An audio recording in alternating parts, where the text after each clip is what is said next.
लेकिन एक चीज जिसको हम बहुत इग्नोर कर देते हैं वो होता है child psychology.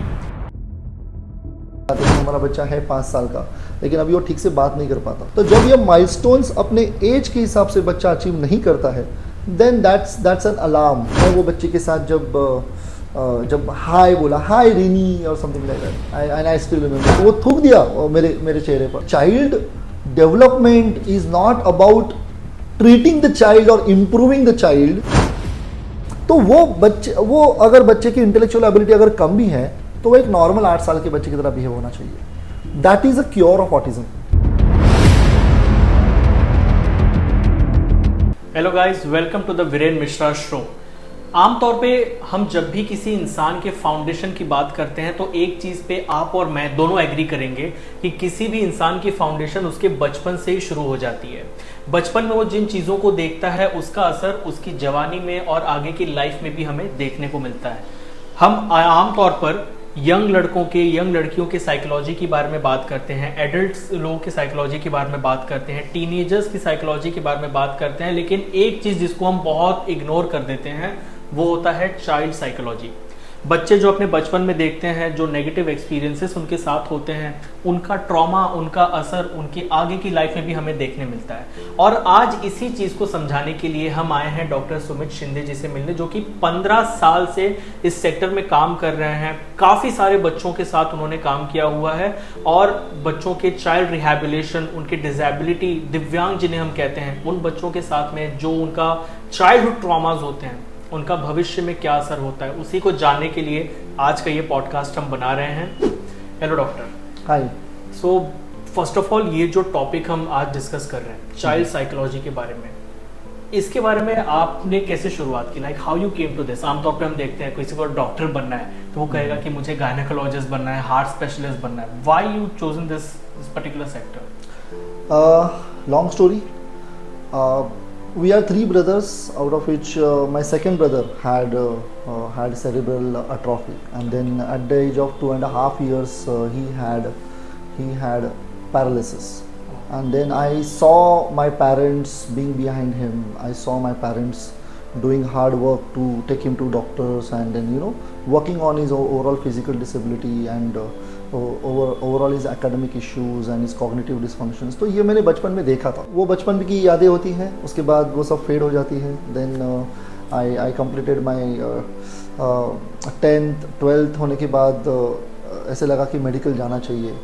And then medical एक ऐसा क्षेत्र है जिसमें बहुत, it's a very vast thing. Very vast. MBBS मिल रहा था, BAMS मिल रहा था, but those were out of the reach, not in the this thing. लेकिन जब मैंने ये सुना कि occupational therapy is a field which is rehabilitation, then I came to know my childhood memories, that all went flashback, and I thought कि this is something which is very interesting and which I saw when I was young, and I thought of let's do career in this particular thing, and that's how it's all started. I did my graduation from GS Medical College. उसके बाद भी ऐसा नहीं था कि मुझे paediatric में ही काम करना है। I was after graduation I started working in adult field. Adult field एक ऐसी है कि people adults जिसमें या जीरियाट्रिक पॉपुलेशन होती है, जिनमें डिसेबिलिटीज़ होती है, पोस्ट एक्सीडेंटल डिसेबिलिटी होती है, या कुछ विकारों की वजह से जो डिसेबिलिटीज़ होती है, तो वो that I was seeing, and I was very much happy doing that. I was successful enough to take celebrities were my cases at that time when I started my career. I started my career from MS Society, Multiple Sclerosis Society. I was doing good, and one day one of my friend comes to me and says that, Sumit, can you handle pediatric cases? I said I'm not very much interested in pediatric. So even though pediatric cases means बच्चों के cases? बच्चों के cases, yes. Okay. Children disability. Children's, okay. Is there any age group for this? We can say एक 0 से लेके आप 15 साल तक बोल सकते हैं कि 0 से 15 साल तक। हाँ। तो ये जैसे आपने बताया कि 0 से 15 साल तक के एज में शुरू हो सकती हैं ये जो तकलीफें हैं, कैसे पता लगता है? लाइक अब जो बच्चा जन्मा है वो बातचीत नहीं करता, वो रो के अपनी बातों को बता देता है, तो हम कैसे पता लगा सकते हैं कि इसको ये भविष्य में ये प्रॉब्लम हो सकती है? Like is there any symptoms for that? Yes, हमें ये देखना होता है कि बच्चा हर एक एज का माइलस्टोन्स होता है. Yes. 1 साल के बच्चे ने क्या माइलस्टोन्स अचीव करने चाहिए, उसके physical milestones, cognitive milestones, social milestones, emotional development, ये डेवलपमेंट के स्टेप्स होते हैं. वो स्टेप्स के अनुसार वो बच्चा उस लेवल पे आया है कि नहीं वो देखा जाता है. Okay. तो वो 2 साल का बच्चा हो या 4 साल का हो, 6 साल का हो, 8 साल का हो, तो there is enough literature to tell you कि क्या वो बच्चा अपने एज के हिसाब से डेवलप हो रहा है कि नहीं. तो वो हमें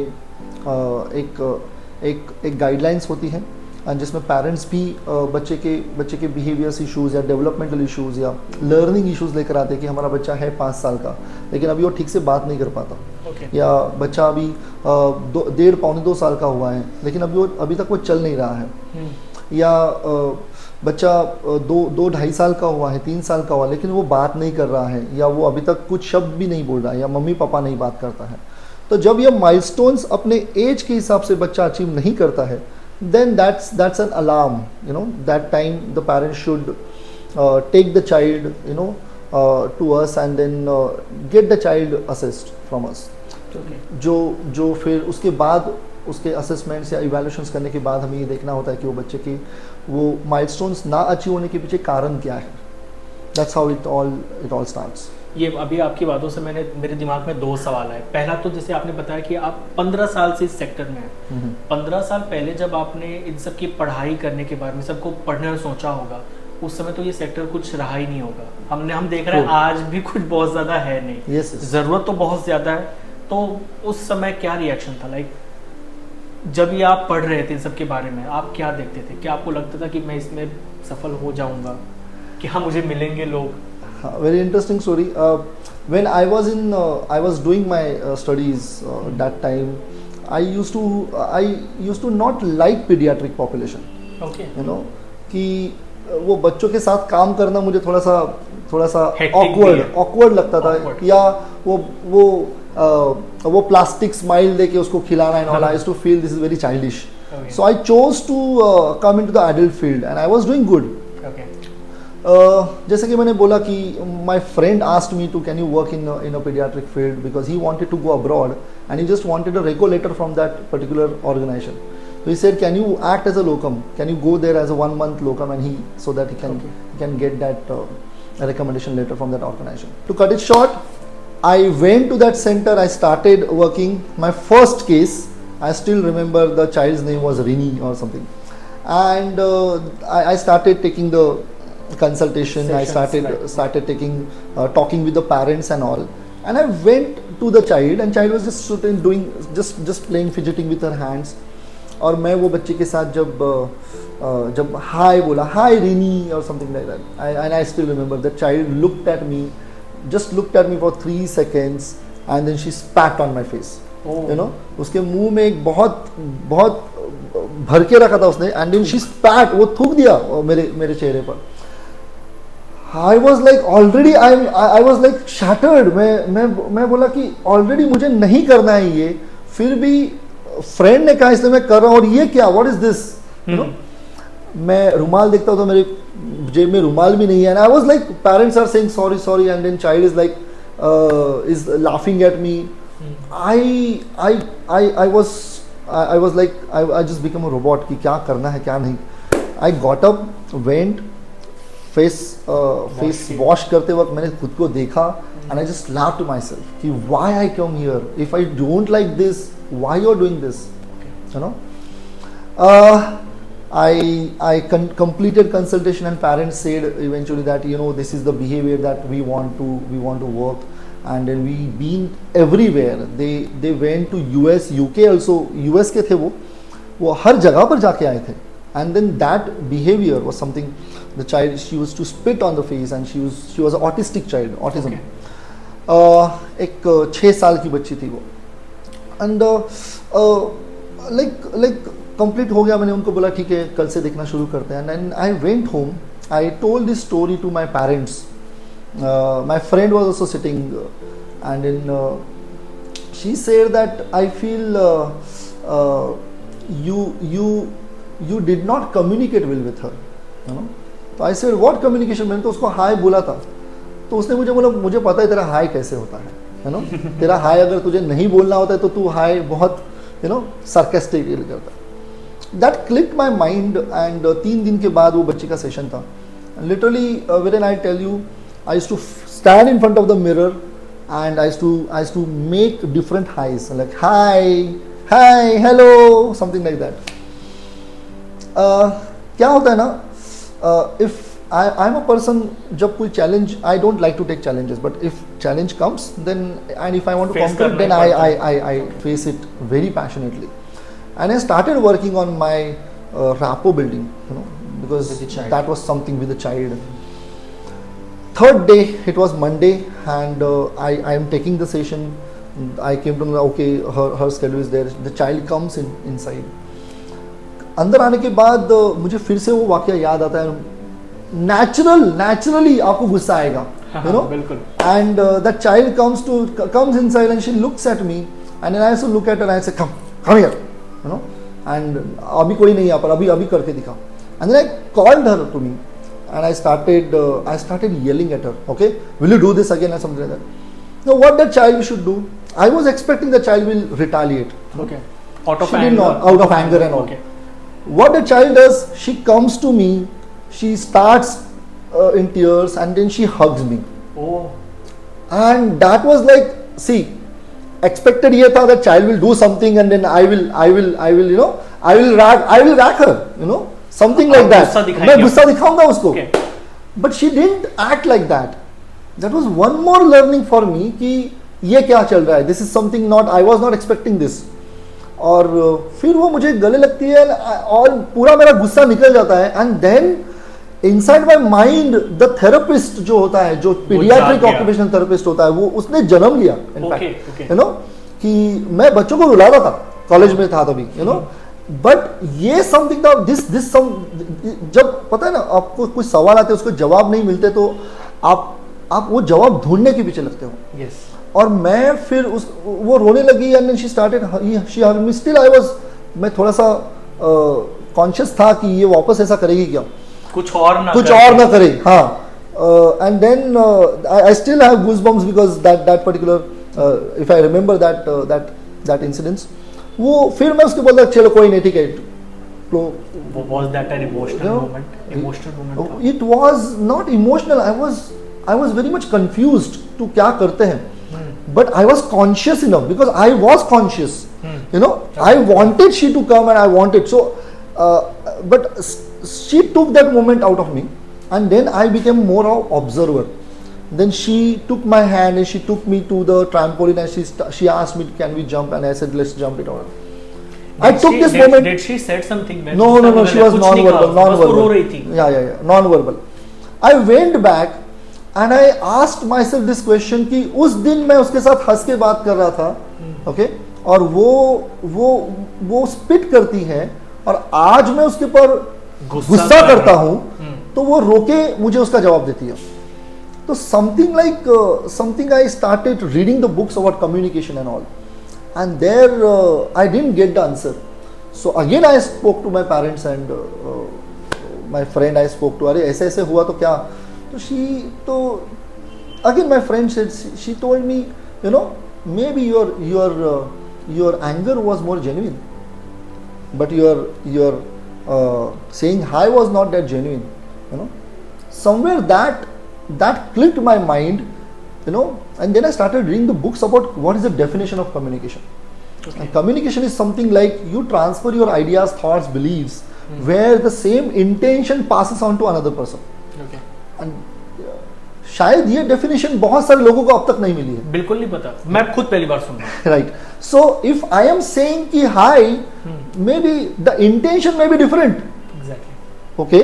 So communication is not about the words what you pass. Communication is all about what intention you pass. Maybe the intention may be sarcasm, maybe intention can be anger like hi, or maybe intention can be some kind of I'm confused or I'm surprised. You know, that is the communication.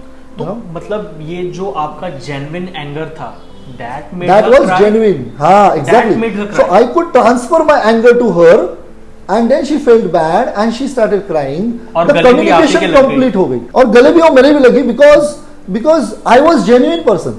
Okay. Okay. You know, right?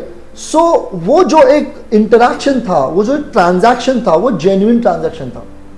You know, I was not aggressive. I was in anger. कि तुम ऐसे कैसे कर सकती हो? Something like that. You know, there I started developing more on the communication. कि when you communicate with someone, what intention you transfer. Okay. Okay. I started working on it. एक 15-20 दिन होते हैं, उसके बाद पेरेंट्स के साथ मेरी मीटिंग होती है और parents and I definitely I am wonderful, I was wonderful in the techniques and all. I started working and parents 15 दिन के बाद आके बोलती है कि ये 15 दिन ऐसे हैं, इसमें मेरी बच्ची ने शायद एक या दो ही बार ऐसे किया होगा जो शायद वो कई बार 200-400 बार कर दी. Okay. यू नो, तो ये 15 डेज में आपने ऐसा क्या किया जो शायद अमेजिंग है. पिछले 4 साल से ये ऐसे कर रही है. यू नो, 2 साल से उसने वो शुरू किया था behaviour. And there I could recollect the child development is not about treating the child or improving the child. Child development is all about connecting with the child. Yes, connecting with the child or communicating with the child. And there आप कहते हो ना, आप किसी के साथ जब रहते हो तो आप खुद को भी उतने ही इवॉल्व करते जाते हो. And on that basis I started developing my own personality. और maybe something was there inside me which I am a straightforward. I was a straightforward. I am a straightforward. So I transfer my original intentions always, most of the time. You know. So वो जो click था, वो उसके बाद आज तक चलते आ रहा है that children connect, and then once the connection is there, if you want to improve someone, आपको अगर किसी में चेंज लाना है तो वो कनेक्शन होना चाहिए. बहुत जरूरी है. ओके, वो कनेक्शन नहीं होगा तो आप कितना भी ट्राई करो, you building the world's best medicine और best techniques, it won't work. So that something which clicked on a very right time, on a right stage, and from there I did not look back. And from there जो शायद जो field को मैं field ही बदल दी पूरी. हाँ, because उसके बाद एक और चीज हो गई कि 4 महीने के बाद मैंने कहा कि now I want to leave this centre, क्योंकि वो फ्रेंड को रिकमेंडेशन. हाँ, मैं 4 महीने रहा. उसके बाद मैंने कहा कि आई एम गोइंग. तो जो सेंटर हेड थे वहाँ पर, उन्होंने बोला ठीक है, आप पेरेंट की एक मीटिंग कर दो और उनको सारी चीज़ें दे दो. जब मैं पेरेंट्स को मीट करता हूँ, वो 15-16 पेरेंट्स थे. उसके बाद मैंने बोला कि नाउ आप ये कीजिए एंड तो उसमें से 2-4 पेरेंट्स गुस्सा होकर मुझे बात करने लगे. पीपल लाइक यू, आप जैसे लोग आते हैं और एक होप क्रिएट करते हैं. 4 महीने से हमारे बच्चे में जो हमने वो देखा जो शायद हम लोग बहुत इतने सालों से समय से हम लोग नहीं देख पा रहे थे, और अभी आप जैसे लोग ही होप को डिस्ट्रॉय भी कर देते हैं. People like you. Then there I could understand कि जब मैं एडल्ट फील्ड में काम कर रहा था तो सिर्फ मेरे टेक्निक्स की जरूरत थी और वो कोई भी कर सकता है. लेकिन ये जो फील्ड थी जहां पर people were asking me my own need of doctor Sumit was required over there. Okay, there I felt कि over here I can act as with my mind, body, soul and heart. Exactly. And that's how after that 4 months, फिर मैंने I slowly reduced my adult rehabilitation practice and I started working as a soul into the pediatric field. Parents के anger के बारे में बात की कि parents ही नाराज हो गए आप पर कि तुम छोड़ के जा क्यों रहे हो, तुमने होप जगा दी. Yes. जब ये पेरेंट्स पहली बार आते हैं आपके पास में कि अब देखिए आमतौर पे हमारे यहाँ पे अगर किसी बच्चे को माइंड से जुड़ी कोई प्रॉब्लम बता दी जाए तो आमतौर पर बोलती है पागल हो गया बच्चा पागल पैदा हुआ है. क्या होता है पेरेंट्स का रिएक्शन जब आपके सामने आते हैं? जब क्या वो बता पाते हैं कि भाई मेरे बच्चे को ये दिक्कत है? क्या उनके अंदर वो कॉन्फिडेंस होता है? वो होप तो होती होगी तभी आ रहे हैं, ऑब्वियस सी बात है. हम पागल किसको कहते हैं पता है? पागल is a wrong word something, लेकिन हम लोग बोलते हैं तो पागल है, समथिंग लाइक दैट. जब कोई भी इंसान हमारे एक्सपेक्टेशन के अनुसार व्यवहार नहीं करता है ना, तो अगर मैंने उसको बोला कि चल हम लोग ओपन हैमर मूवी देखते हैं, ओके, और वो बोलता है फालतू मूवी है मुझे नहीं देखना है, तो हम लोग नॉर्मली बोलते हैं पागल है क्या तू. तो कोई भी इंसान हमारे डिपेंड करता है कि उसके जो कॉन्सेप्ट्स है उसको पता ही नहीं होगा वो. हाँ, एग्जैक्टली. तो 2 चीजें हैं. हम तो जब पेरेंट्स या नॉर्मल हम लोग कोई भी व्यक्ति हमारे एक्सपेक्टेशंस के अनुसार बिहेव नहीं करती, या दूसरा है साइंटिफिकली जो माइलस्टोन्स के अनुसार बिहेव नहीं करती या डेवलप नहीं होती, तो फिर हम लोग उसको डेवलपमेंटल डिसेबिलिटी कहेंगे, राइट? तो बहुत सारे पेरेंट्स आते हैं ये एक्सपेक्टेशंस के साथ कि हमारा बच्चा डेवलप नहीं हो रहा है, या वो बात नहीं कर रहा है, या वो कुछ सेंसर इश्यूज दिखाता है, या वो ऑटिज्म दिखा रहा है, ये बहुत सारी चीज़ें। लेकिन मैं एक चीज़ बोलना चाहूँगा, अगेन कम्युनिकेशन अगर हम बात करते हैं तो पेरेंट्स एक्चुअली ये चीज़ें नहीं लेकर आते, पेरेंट्स का ये चीजें लेकर आते because they got the information from the Google और सम प्रोफेशनल नहीं, वर्ड ऑफ माउथ किसी ने बता दिया, किसी ने, और हाँ, और वो सारी वोकैबुलरी उनकी डेवलप हो गई, और वो फिर हमें आके बोलते हैं कि उसको सेंसरी इशू है, वो जंप करता है, वो हाइपर एक्टिव है, या वो बात नहीं कर रहा है।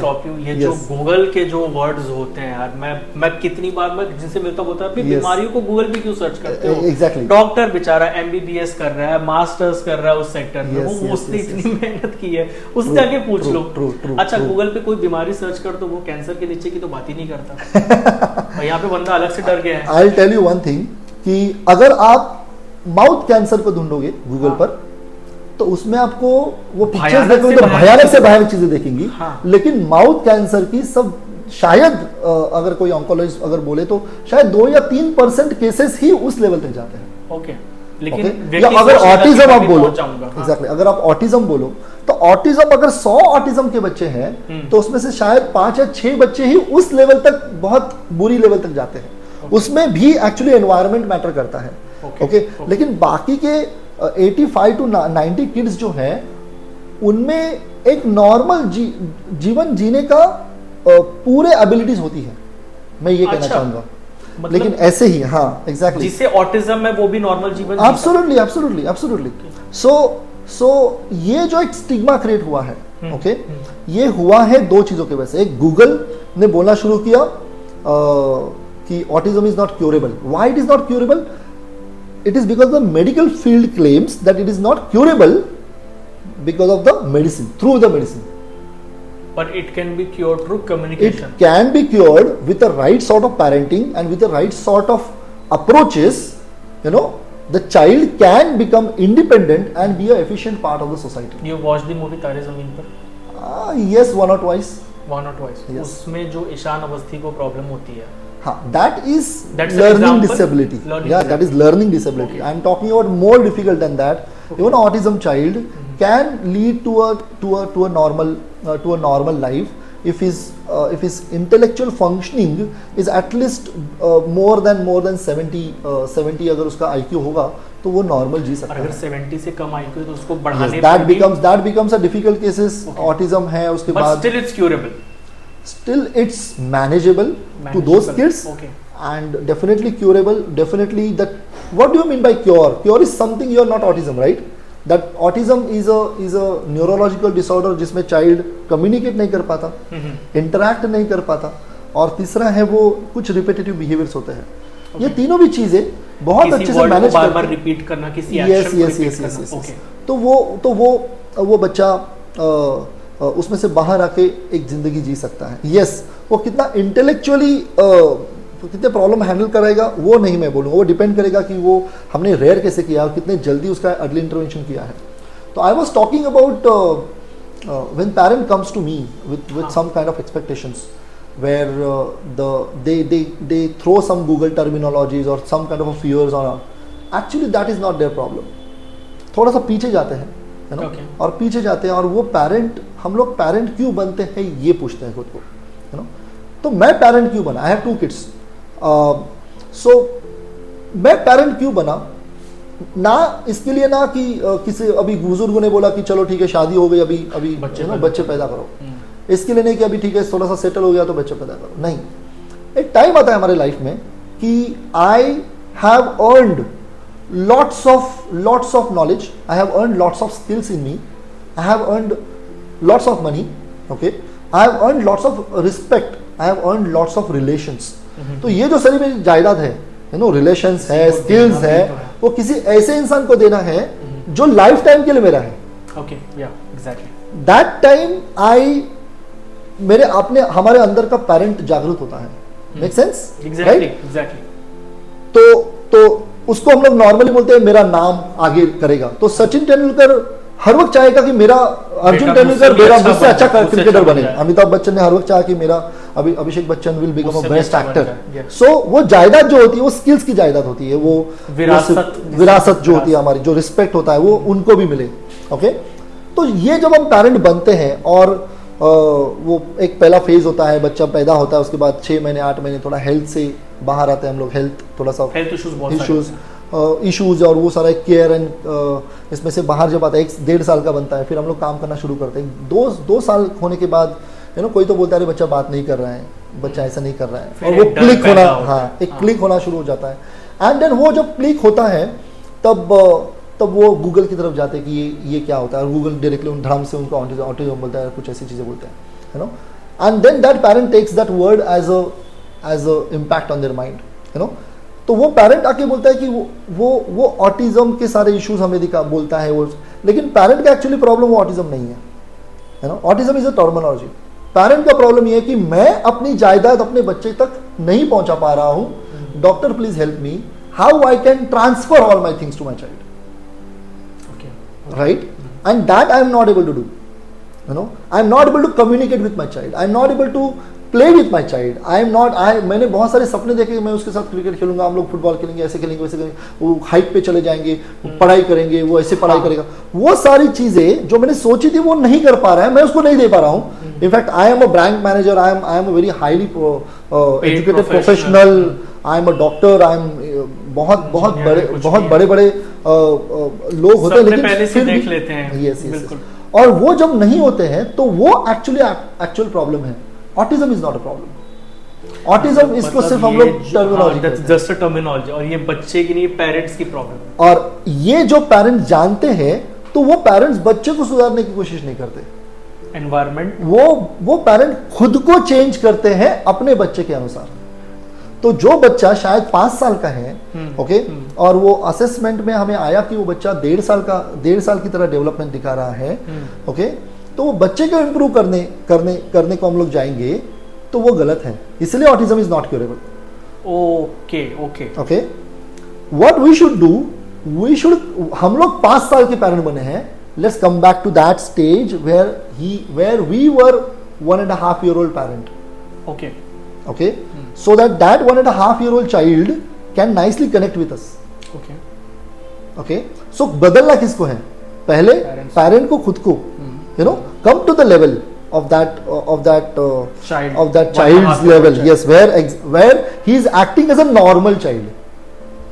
Maybe he's a 5-year abnormal, he's 5 year, he's showing lot of abnormalities or lot of developmental dysfunctions and all, but अगर उस एबनॉर्मलिटी को हम लोग बाजू में रखते हैं, वो एक्सपेक्टेशंस को बाजू में करते हैं, तो उसके पीछे उसके सारे मैनरिज्म्स अगर हम देखेंगे तो वो शायद बच्चा 1.5 साल के नॉर्मल बच्चे की तरह बिहेव कर रहा है। तो आमतौर पे ये जो सवाल होता है ना कि मतलब आपने बताया कि 5 साल का बच्चा अगर 1.5 साल के बच्चे की तरह बिहेवियर दिखा रहा है, अच्छे एनवायरनमेंट के साथ में, कम्युनिकेशन के साथ में उसको हम ग्रो कर सकते हैं, फिर से 1.5 साल के बच्चे के माँ बाप बनकर, राइट? लेकिन हमारे मन में तो एक और बात होती है ना कि ये बच्चा 5 साल का है, शरीर से वो 5 साल का हो चुका है, हम तो यही चाहेंगे कि वो 5 साल के बच्चे तरह है, तो वो जो गैप है, इस गैप को कैसे कवर किया जाएगा और कितना समय लग सकता है इस गैप को कवर करने पे? इस गैप अगर ये कवर भी नहीं हुआ, ओके, तो I will say we will be successful. वो बच्चा 15 साल का है लेकिन वो अभी एक नॉर्मल 8 से 9 साल के बच्चे की तरह बिहेव कर रहा है, that is success, right? So it is not necessary कि आप अपने एज के हिसाब से ही आगे बढ़ो, that is maturity. Maturity is all about how I understand the environment and how I become an efficient member of that environment or of that society. Okay. So लेकिन unsuccessful क्या है फिर? वो 15 साल का है लेकिन अभी भी वो डिस्कनेक्टेड है, अभी भी वो अपनी ही दुनिया में खोया हुआ है। Introvert you mean to say? No, not introvert, but he's not very much consciously aware about the environment. Okay, about he's not understanding his roles and responsibilities. He's not understanding good and bad. He is just following, वो सिर्फ अपना स्वार्थ को follow कर रहा है। Okay, तो जब 15 साल का ऑटिज्म का बच्चा वो खाने में हाथ डालता है या वो मम्मी पापा को मारता है अपने, अब उसकी ज़रूरतें पूरी नहीं होती है तो, है ना, तो और वो फिर एक दहशत क्रिएट करता है घर पे, क्योंकि अभी तो उसकी उम्र बढ़ गई है, हाँ। बराबर है, तो वो फिर और पेरेंट बीमार, थोड़े से बूढ़े हो गए हैं, राइट, तो और पेरेंट्स को आदत पड़ी है कि उसकी वो बिहेवियर को एक्सेप्ट करने की, तो वो बच्चा उनके ऊपर हावी होना शुरू होता है। Then I will say, then that is somewhere big problem, or that is somewhere the autism is incurable, incured, not cured autism. Okay. What do you mean by cured autism? You know, है वो 15 साल का, लेकिन he is understanding, his conscious awareness, his higher functions like his orientation, thinking, imagination, emotions are developing like a normal 8 to 10-year-old child. शायद 15 साल का बच्चा 12 या 13 या 15 साल के बच्चे की तरह भी बिहेव हो जाए। ये डिपेंड करता है कि उसकी इंटेलेक्चुअल एबिलिटी क्या है। जैसे हम लोग मोबाइल में रैम होता है, वो प्रोसेस करता है कितने सारे सॉफ्टवेयर्स को एक साथ, तो वैसे इंटेलेक्चुअल एबिलिटी प्रोसेस करती है कि कितने सारे एनवायरमेंट्स को, कितनी सारी इंफॉर्मेशन को मैं एक साथ प्रोसेस करूं। राइट, तो वो अगर बच्चे की इंटेलेक्चुअल एबिलिटी अगर कम भी है तो वो एक नॉर्मल 8 साल के बच्चे की तरह बिहेव होना चाहिए। That is a cure of autism, because 8 साल का बच्चा कम्युनिकेट कर पाता है, 8 साल का बच्चा अपने इमोशंस एक्सप्रेस कर पाता है, 8 साल का बच्चा इंटरैक्ट कर पाता है, खेल पाता है दूसरे बच्चों के साथ, 8 साल का बच्चा इंडिपेंडेंट होता है अपना खाना खाने के लिए, अपने कपड़े पहनने के लिए, नहाने के लिए, वो सारी चीज़ें। That is somewhere the child's communication dysfunction, social interaction dysfunction, and repetitive behavior. All three are gone. Okay. That means I will call autism is cured. Okay. Then what that child is called? Yes, we can say is immatured, but not autistic. Right? So the autism, जिसको हम लोग हिंदी में कहेंगे स्वमग्नता. Okay. तो वो एक अवस्था है. Okay. जो एक्चुअली डेवलप होती है 8 महीने से लेकर 1.5 साल के बच्चे में. वो बच्चा उसी स्टेज में स्टक हो जाता है. इसीलिए पेरेंट ने अपने वो 4 साल में क्या खोया क्या पाया उससे अच्छा वो पेरेंट ने क्विकली जाके उस नॉर्मल बच्चे को मीट करना चाहिए. क्योंकि जब बच्चा डिविएट होता है 1.5 साल के बाद, बहुत सारे ऑटिज्म के बच्चे ऐसे होते हैं कि 1.5 साल तक बात कर रहा था, उसके बाद उसने बात करना बंद कर दिया, है ना. उसके बाद वो अपनी दुनिया में चला गया. 1 साल तक अच्छे से आई कांटेक्ट करता था, लेकिन वो ये हो गया. तो वो जो पेरेंट्स जब नीचे आते हैं, और वो अपने बच्चे को एक 1.5 साल के बच्चे की तरह पुकारना शुरू करते हैं, वो बच्चा बहुत अच्छे से उनको कनेक्ट करता है. वहाँ पर आई कांटेक्ट, वहाँ पर वो सारी चीज़ें नहीं होती. मतलब तो आपने जैसे बताया कि हो सकता है उसने 1 साल तक ठीक से बात कर ली सबसे, देन और वो कट आउट होना शुरू हो गया. यस.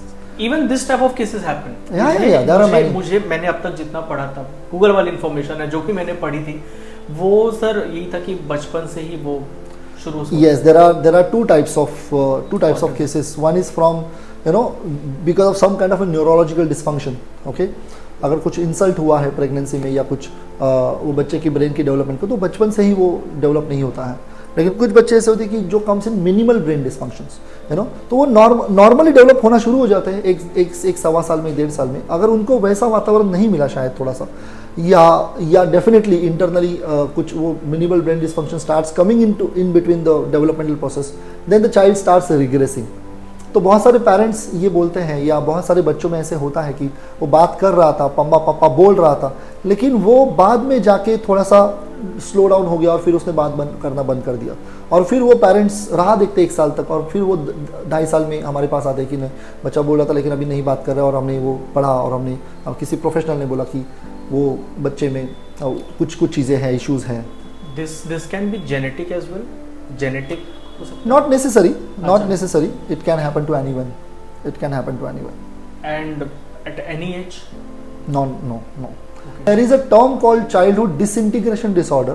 Okay. जो शायद 2.5 साल का बच्चे तक अच्छे से कर रहा था, लेकिन उसके बाद ऑल ऑफ अ सडन कुछ इमोशनल ट्रॉमा या कुछ चीजें या कुछ स्मॉल ट्रिगरिंग की वजह से वो हो जाता है. देखते हैं उनका भी असर उनके मेंटल स्टेट पर बहुत ही डेफिनेटली होता है, बहुत भयंकर रूप से हो सकता है, और वो उसको इस ऑटिज्म की तरफ भी लेके आ सकता है. हाँ, उसको हम लोग सूडो ऑटिज्म कहेंगे, because of lot of mobile use.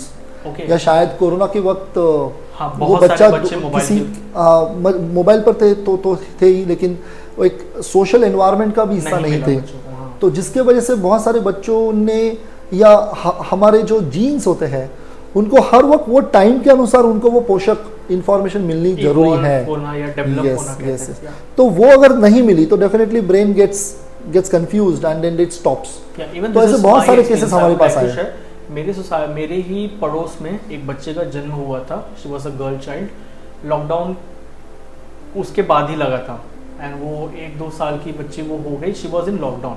But जब लॉकडाउन खुला तो वो हमारे पास आने से कि जाने बहुत प्रेफर नहीं करती थी, she used to cry, she used to literally cry. But धीरे धीरे जब हमने उसे प्यार से बात करनी शुरू की, चॉकलेट्स दिए, उससे एक अच्छा कनेक्शन बनाया, तो आज वो सुबह सुबह आ जाती है।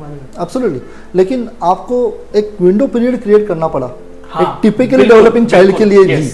लेकिन अगर कुछ बच्चों में अगर कुछ प्रोसेसिंग इश्यूज है, इंफॉर्मेशन प्रोसेसिंग इश्यूज है, तो डेफिनेटली वो बच्चों को अगर ठीक से हैंडल नहीं किया गया, then they can move towards a pseudo autism phase. In this field I am grateful that my father, मेरे पापा समझ गए थे कि ये बच्ची लॉकडाउन में रही है, इसने नहीं देखा है सबको, अब इसको समस्या होगी, इससे प्यार से बातें करो, इसको चॉकलेट दो, ये खुश होकर आएगी सबके पास, तब ये अब वो बच्ची सबके साथ खेलती है अपने उम्र के बच्चों के साथ में। वो विंडो पीरियड हमने पूरा देखा उसका। यस।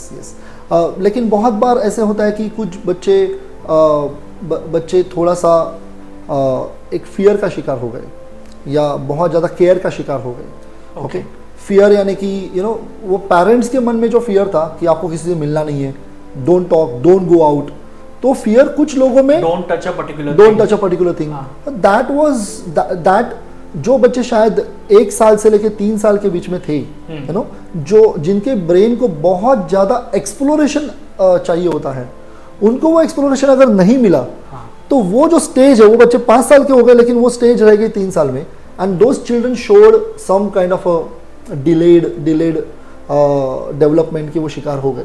ऐसे बहुत सारे बच्चे, ऐसे सैकड़ों बच्चे हमारे पास आए, लेकिन वो बच्चे विदिन 3 to 4 months और 5 months में वो बच्चे नॉर्मल होके चले भी गए। अच्छा, हाँ, absolutely, because that's what it is called as pseudo autism. लेकिन real autism is internal. Your own brain is not processing the information, and even though there is a joint family, even though there is a lot of information, still the child is not making eye contact, not understanding his name response, not doing a name response, या वो दूसरे बच्चों के साथ खेलने में interested नहीं है, या अपनी दुनिया में है, या कुछ रिपीटेटिव बिहेवियर्स कर रहे हैं, तो वो ऑटिज्म है. और हमें उसके लिए एक prolong, we can say that 1 से 1.5 साल या शायद 2 से 3 साल भी उसकी प्रॉपरली डेवलपमेंट के पीछे टाइम लगाना पड़ता है. सर, अभी जैसे हम 2 साल से शुरू करते करते 15-16 साल की एज तक आ चुके हैं. अब ये जो चाइल्डहुड डिसेबिलिटीज होती हैं, कुछ बच्चे बचपन से उनके अंदर हम देखते हैं, इनका असर उनके एडल्ट एज में क्या, 18 ईयर्स के बाद जब वो एक रियल वर्ल्ड से कांटेक्ट में आते हैं, कॉलेज से बाहर निकलते हैं, right. या जब वो समय आता है जब वो जॉब करें या बिजनेस करें, किसी सर्विस की तैयारी करें, कुछ भी करें, तो ऐसे समय में क्या वो चाइल्डहुड का जो नेगेटिव मेमोरीज हैं उनका भी असर होता है, या वो इमोशंस पे हावी होते हैं? Now this is the different dimensions. Now thank you for helping me come out of autism. Yeah. Okay. Now yes, depend करता है कि हमने कितने राइट टाइम पर इनकी अंदर की डेवलपमेंटल डिसेबिलिटीज को पहचाना, ओके, आइडेंटिफाई किया, एनवायरनमेंट को, कि वो एनवायरनमेंट कैसे उनके डेवलपमेंट पर इन्फ्लुएंस करता है, वो बच्चे की इंटरनल डिसफंक्शंस क्या हैं और कौन से अप्रोप्रिएट अप्रोचेस के अनुसार उसके डिसफंक्शंस पर काम किया जाए, एक टाइमलाइन रखकर कुछ गोल्स रखे जाए, और वो गोल्स के अनुसार क्या वो बच्चा डेवलप हो रहा है कि नहीं, ये एक गोल ओरिएंटेड अप्रोच करके, एक थेराप्यूटिक अप्रोच रख के उनको उसमें से बाहर लेकर आए, तो ये बच्चे बहुत ही नॉर्मली लाइफ टाइम आगे जाते हैं, बढ़ते हैं. लेकिन बहुत सारे बच्चे जो एक राइट अप्रोच का शायद उनको नहीं मिलता है, या right sort of parenting approach नहीं मिलता है, तब बहुत सारे एक्सपेक्टेशंस उनके अंदर लादने शुरू हो जाते हैं, है ना.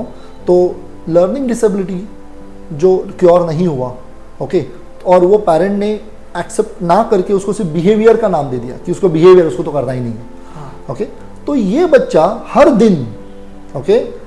दिन उसके ऊपर बाहर से एक प्रेशर आता रहता है, नेगेटिव प्रेशर होता है, ये करना ही नहीं है, तो ऐसा ही है, तो वैसा ही है. तो और इंडियन समाज में एक संकल्पना है कि बच्चा अच्छे से पढ़ रहा है ना, तो वो डेवलप हो रहा है, ऐसा नहीं है। बहुत सारे बच्चे ऐसे भी होते हैं कि क्लास में अव्वल है, लेकिन उनके कुछ बिहेवियर इश्यूज ऐसे हैं जो एक्चुअली अबनॉर्मल होते हैं। शायद क्लास में अव्वल है, क्लास में सब कुछ है, लेकिन वो बच्चा को थोड़ा सा भी अगर चिढ़ाया तो वो चिढ़ जाता है, वो रोने लग जाता है। वो that is something not lack of coping mechanism that child has, है ना।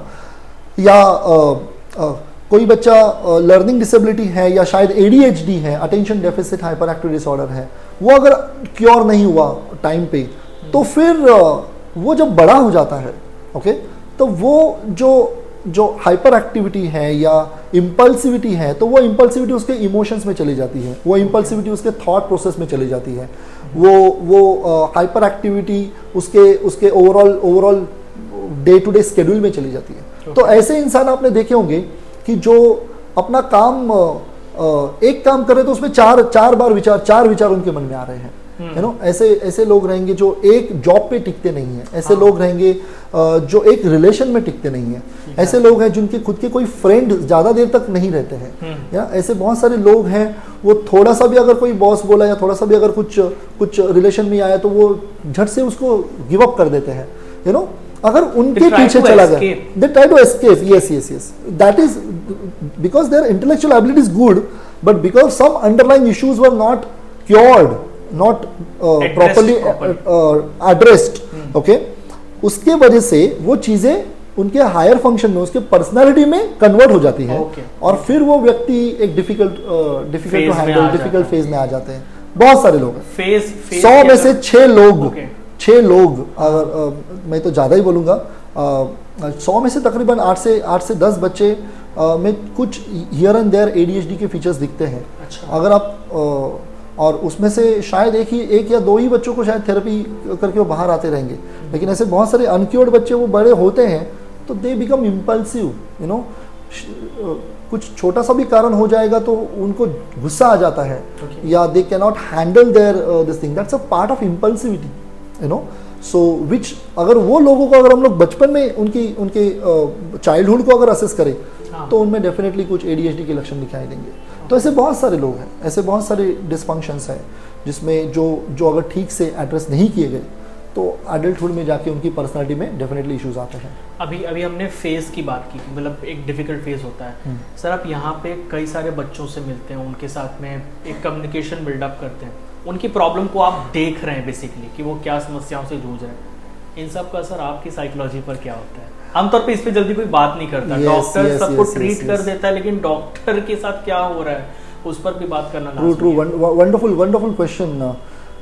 एक प्रोफेशनल जब एक चाइल्ड फील्ड में काम कर रहा है, यू नो, तो वो हमें प्रॉब्लम वो बच्चों से नहीं होता है। जो वो बच्चे ने मेरे ऊपर स्पिट किया था वो एक क्षणिक ठीक था, वो एक इंसिडेंटल था, लेकिन प्रॉब्लम जो होता है जब वो पेरेंट्स की तरफ से आता है, you know, because child is a pure soul, child is doing because he is not doing it deliberately and all those things.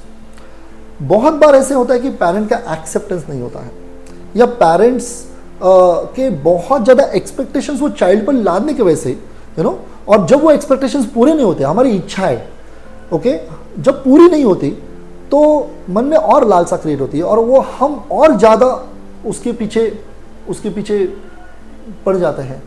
तो और जब उसके पीछे पड़ते तो हमें वो टाइम का ध्यान नहीं होता। तो कोई पेरेंट्स जो बच्चे के राइटिंग के ऊपर काम करे, जब वो बच्चा 4 साल का था, 5 साल का था, लेकिन कुछ इश्यूज की वजह से वो नहीं कर पा रहा राइटिंग, उन्हें छोड़कर उसके डेवलपमेंट पर ध्यान देना जरूरी था। लेकिन कुछ पेरेंट्स, वो 15 साल का बच्चा हुआ है, ओके, और अभी भी मेरे पास आके ये बोलता है कि उसका राइटिंग के ऊपर आप काम करो। तो आई फील कि वो बच्चे को ऑटिज्म है या वो पेरेंट ही उस स्टेज में फंस गया है कि अब तक उसको राइटिंग ही करवाना है। कुछ और स्किल्स पे काम करना चाहिए। एग्जैक्टली। तो जब वो नहीं चल रहा है तो ठीक है ना, writing is not something you have to help going to help you to live in the society. Sir इतना हैंडराइटिंग के लिए डांट्स तो ना, आज तो टाइपिंग ही करता हूं। एग्जैक्टली। सो वो जो चीजें होती है, वो जो पेरेंट्स एक स्टेज में फंस जाते हैं, फिक्सेट हो जाते हैं, और वो पेरेंट्स को जब हैंडल करना होता है तो बहुत ज्यादा निगेटिविटी आती है नो। निगेटिविटी ये आती है कि यू नो कि इतने साल से थेरेपी कर रहे हैं फिर भी आपने हमारे बच्चे को ठीक नहीं किया। हाँ। तो ये फील्ड में एक्सपेक्टेशंस एंड परसेप्शन बहुत हाई है। है। ये दो अलग अलग चीजें होती है। Okay. तो एक्सपेक्टेशंस होते हैं हाई, या शायद एक्सपेक्टेशंस जो होते हैं, लेकिन अगर वो 5 साल का बेबी है, वो जो डेवलपमेंट दिखा रहा है 1.5 साल के बच्चे की तरह, तो मैं वो पेरेंट को कहूंगा कि आप करेक्शन पर ध्यान नहीं दीजिए, सिर्फ कनेक्शन पर ध्यान दीजिए कि आप और वो बच्चा एक दूसरे के साथ कितना मिलजुल के रहते हैं। आप किसी शादी में रहोगे, okay, I just divert it, थोड़ा सा इंपॉर्टेंट है ये, तो 1.5 साल का बच्चा अगर आपके सामने आता है तो आप क्या करते हो? उसे बुलवाने की कोशिश करते हो या उसको सिखाने की कोशिश करते हो? नहीं, उसको सिर्फ हंसाने की कोशिश करते हो। वो बच्चा हंस जाता है, हंसता है, तो हम लोग खुश हो जाते हैं। लेकिन उसको हंसाने के लिए किसने खुद को चेंज किया? बच्चे ने खुद को चेंज किया या पेरेंट ने खुद को चेंज किया? या पेरेंट या कुछ जो हम लोग खुद को, यस यस, तो वो हम लोग जोकर बन जाते हैं, हम लोग उसके लेवल पे चले जाते हैं। तो हम किसी दूसरे के बच्चे के लिए अगर वैसे जोकर बन सकते हैं, तो हमारा बच्चा जो 5 साल का है लेकिन एक एक्सपर्ट ने बोला कि 1.5 साल का है, तो हम लोग उसके लिए क्यों नहीं जोकर बनते? तो उसके लिए हमारे एक्सपेक्टेशंस बहुत ज्यादा बड़े हो जाते हैं। और ये जब एक्सपेक्टेशंस के अनुसार वो बच्चा, वो पेरेंट आते हैं हमारे पास और वो हम लोग उनको कहते हैं कि नहीं आप कनेक्शन पर ध्यान दीजिए, फिर उनका ये होता है नहीं वो स्कूल में नहीं बैठ रहा है तो उसको स्कूल में बिठाइए। ऐसे 1.5 साल के बच्चे को हम स्कूल में नहीं भेज सकते, वेट, क्योंकि मैं फिर से कहूंगा कि डेवलपमेंट मीन्स एजुकेशन। बच्चा कितना लिख पढ़ रहा है, कर रहा है, तो वो डेवलप हो रहा है, ऐसा नहीं है। ओके, जब हम मेंटल हेल्थ के बारे में बात करेंगे तो definitely I would like to we can have a good podcast yes, on that yes, also. yes, yes, There are many topics. yes, because बच्चा बहुत होशियार है, अव्वल है, और वो सुसाइड कर देता है। हाँ, yes, IIT, that is IIM something के students के absolutely साथ absolutely वो उनके साथ क्या होता है exactly that is a different part। लेकिन बच्चा ऑटिस्टिक है, ऑटिज्म का कहना है, ऑटिज्म खुद से बोलता है कि मैं स्वमग्न हूं, मैं कनेक्शन नहीं कर पा रहा हूं लोगों से, और वो पेरेंट एक्सपेक्ट कर रहा है कि तुमने लिखना चाहिए और तुमने जाके बैठना चाहिए 6-6 घंटा, राइट? तो वो जो एक्सपेक्टेशन जब वो बच्चा पूरा नहीं करता है, फिर वो एक प्रेशर आता है थेरेपिस्ट के ऊपर। Okay. Because in service providing field you have to act as per the Industry standard. person's Yeah. expectations, right? But we have to convert those expectations into the perception कि नहीं, if you really want to see your child is well developed, you have to go down। क्योंकि 3 साल से लेकर 7 साल की जो development होती है, मैं कहूँगा 1.5 साल के 7 साल की, उसके लिए वापस टाइम नहीं आने वाला, ओके? लेकिन आप 60वें साल में आप बालवाड़ी का शुरू करो और 70वें साल में कुछ तो एसएससी बोर्ड का 17 नंबर का फॉर्म भर के आप 10वीं दे सकते हो, और 75वें साल में आप डॉक्टर भी बन सकते हो। यस, तो एजुकेशन के लिए कोई एज बार नहीं है, लेकिन डेवलपमेंट के लिए तो डेफिनेटली है। बिल्कुल बिल्कुल। यस, सो ये जब चीजें, ये जो पेरेंट्स को एक्सपेक्टेशंस के ऊपर वो उनका मन हावी जब तक नहीं होता, तब तक एक निगेटिव कन्वर्सेशन होता है हमारे बीच में और पेरेंट्स के बीच में। Exactly. हो सकता है, क्योंकि मैं तो कह रहा हूँ राइटिंग के लिए काम करो और वो आप उसको उसके साथ खेलने के लिए बोल रहे हो, ये क्या है? बाकी के बच्चे आगे जा रहे हैं। तो ये जो कॉम्पिटिटिवनेस जो पेरेंट्स में होती है, ये जो कॉम्पिटिटिवनेस ह्यूमन बीइंग में होती है, पेरेंट्स में नहीं, हर एक ह्यूमन बीइंग में होती है, उसको बाजू में रख के we have to become compassionate कि why I became a parent. We have to go back to that stage कि why I become a parent, जहां से शुरू किया था। And as a parent what I want to see in my child lifetime, आज मैं doctor हूँ, तो मैं अपने मम्मी के साथ पास जाता हूँ या पापा के साथ जाता हूँ, पास जाता हूँ, तो ये नहीं देखते कि वो कितना अच्छा डॉक्टर कर रहा है, कितने केसेस देख रहा है, वो ये देखते कि मैं कितना खुश हूँ। एक कंफर्ट ढूंढता है बच्चा। मीन्स मेरे पेरेंट्स अगर ये ढूंढते तो अल्टीमेटली उन्होंने ये तो सोचा था इसको ये डॉक्टर बनना चाहिए, लेकिन उन्होंने अल्टीमेट सोच क्या थी कि ये खुश रहना चाहिए अपने लाइफ में। बिल्कुल। तो वो अगर लाइफ में खुश होना चाहिए तो अभी से क्यों नहीं? Why I am not transferring that happiness और that joy, that gratification in that child through me, लेकिन बहुत बार ऐसे होता है कि वो ग्रेटिफिकेशन की जगह पर बहुत ज्यादा एक्सपेक्टेशंस आते हैं, और एक्सपेक्टेशंस अगर फुलफिल नहीं होते हैं तो एक एंगर आता है, और जो एंगर एग्रेशन में बदल जाता है। तो दो चीजें होती है, पेरेंट खुद इतना स्ट्रेस में चला जाता है, थोड़ा सा निगेटिव स्ट्रेस में चला जाता है। दूसरा, parent become more aggressive towards the child. ये दोनों भी अवस्थाएं हैं, ये ना तो बच्चे के लिए ठीक है ना तो पेरेंट के लिए ठीक है, और वो दोनों भी उनकी अवस्थाएं वो थेरेपिस्ट के लिए भी ठीक नहीं है। ये जो चीज़ है ये हमारे लिए बहुत बड़ा हज़ार्ड होती है। और then after some time we have to do counselling for ourself. You know. अब तक जो भी आपने मुझे इस पूरे पॉडकास्ट में बताया, आई थिंक अच्छा खासा हमने यहाँ पे रिकॉर्ड किया, बहुत ही अच्छा इन्फॉर्मेशन। शायद ही आज तक हमारे व्यूअर्स ने इतना सॉलिड इन्फॉर्मेशन दिया होगा। कई लोगों के लिए वो दिमाग में उतारना अभी तक मुश्किल होगा। It will come via practice. Practice के साथ साथ धीरे धीरे आएगा। अच्छा, इसके बारे में अवेयरनेस भी बहुत ज़्यादा नहीं है। आई होप कि इस पॉडकास्ट के द्वारा और लोग समझें कि ये जो चीज़ें होती हैं इनको जिस तरह से हम सर्च कर लेते हैं गूगल्स पे वगैरह या किसी भी सर्च इंजन पे, सिर्फ वहीं तक सीमित नहीं है। किसी स्पेशलिस्ट के द्वारा ही गाइडेंस ज़रूरी है और कम्युनिकेशन इज़ द ओनली की। Communication is the only key, and to conclude, I would like to say acceptance is the word which is wrongly master key, but is wrongly interpreted. Okay. My child has autism. Okay, तो मैंने उसके autism को accept किया, ये बहुत ही गलत चीज है। हमने एक्सेप्ट करके उस पे काम करना शुरू किया। हाँ, आई वुड लाइक टू से, हाँ अभी वो ऑटिज्म है और गूगल ने बोला कि ऑटिज्म इज नॉट क्योरेबल, तो उसके ऑटिज्म के जैसे ही, ऑटिज्म के पेरेंट के जैसे ही मुझे भी बनना है और वैसे ही मेरी लाइफ आगे तक लेके जानी है। तो acceptance is a wrong word. what should be the acceptance in the autism or in any kind of a developmental disability? It is supposed to be, okay, my child is 7 years old but is behaving like a normal 2.5-year-old, so I want to accept, I don't want to accept his disability.